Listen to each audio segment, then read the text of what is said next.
Dobrý deň, čaute. A ja vás všetkých vítam pri mojom ďalšom videu na kanáli Fantastic Freaky alias Fantastické triky.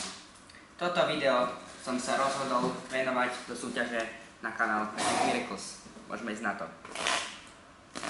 Pomiešam balíček.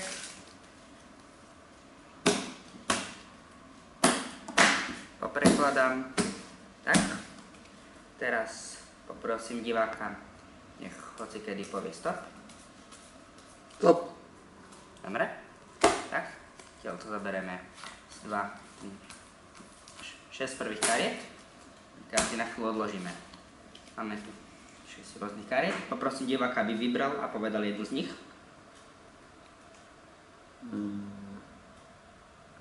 Piková deviatka. Dobre. 9. Tak. Teda slobodný výber. Proste ty stopol miesto, kde sme vybrali 6 kariet. Tom si vybral z týchto kariet jednu. My sme vyložili.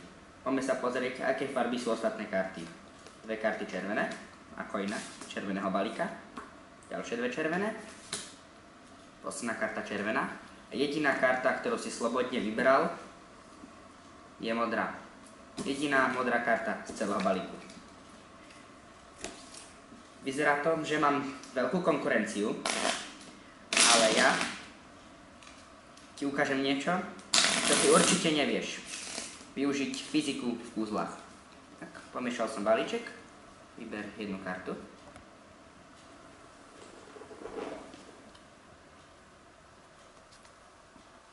Tak, pozri si ju, ukážem na kameru. Zapamätaj si ju. Povedz si stop. Stop. Môžu sa. Tak. Balíček položíme. Pomiešam. Tak.